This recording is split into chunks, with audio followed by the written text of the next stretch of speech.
আসসালামু আলাইকুম রাহমাতুল্লাহ। কেমন আছেন সবাই? আশা করি ভালো আছেন। যাই হোক, মেয়ের রেজাল্ট দেবে। মেয়ে যে টিউশনি করে ওই টিউশন টিচার বলেছে আজকে রবিবার ও রেজাল্ট দেবে, তাই রেজাল্টের জন্য স্কুলের উদ্দেশ্যে বেরিয়ে গেলাম।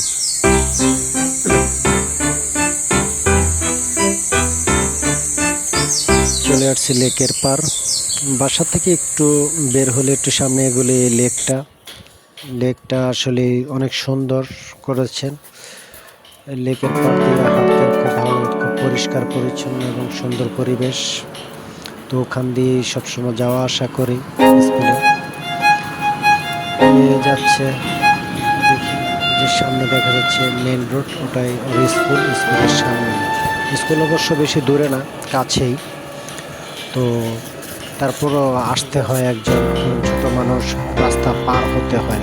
রাস্তার পাশে হলো স্কুল, ওই পারে যাও পারো। তো বাচ্চা মানুষ গাড়ি যাতায়াত করে, অটো যায়, রিক্সা যায়, তাই একজন না একজন আসতে চেষ্টা করি এবং আসতে হয়, কারণ ছোট মানুষ কী করে রাস্তা পার হবে, একটা দুর্ঘটনা যদি ঘটে যায়। তাই দেখেন মেয়ে দৌড় দিয়ে পার হয়ে গেল রাস্তা। তো তার স্কুলের সামনে চলে আসছে। এই যে স্কুলে দেখা যাচ্ছে 64 নং দেওয়ার বাংলা বাজার সরকারি প্রাথমিক বিদ্যালয়। কিন্তু গেটের সামনে এই যে দেখেন মেয়ে এসে দাঁড়িয়েছে, গেট তালা মারা। তো দেখা যাক, আমরা একটু সকাল সকালে চলে এসেছি, কারণ স্কুল শুরু হয় 9টা থেকে। তো আমরা 9:45 বাজে চলে আসছি এখানে। তো স্কুলের পাশে যে একটা খালি জায়গা, এখানে এসে দাঁড়াইলাম, একটু অপেক্ষা করি, দেখি। তার মধ্যে আরেকজন এসে বলল যে আজকে তো স্কুল বন্ধ। তাই আমি বললাম রেজাল্ট দেবে। বলছে না, রেজাল্ট তো 30 তারিখ দেবে, 30 তারিখে এসে। আবার বাসার উদ্দেশ্যে রওনা দিলাম, চলে যাচ্ছি বাসার দিকে। কি করবো এখন? মেয়ে বলতেছে, আব্বু এই সকাল সকাল তুমি আমার কেন উঠায় আনলা? আমি বললাম, বাবা আমি তো জানি না, তোমার টিচারই বলছে, সেটা তো আর আমার দোষ নেই।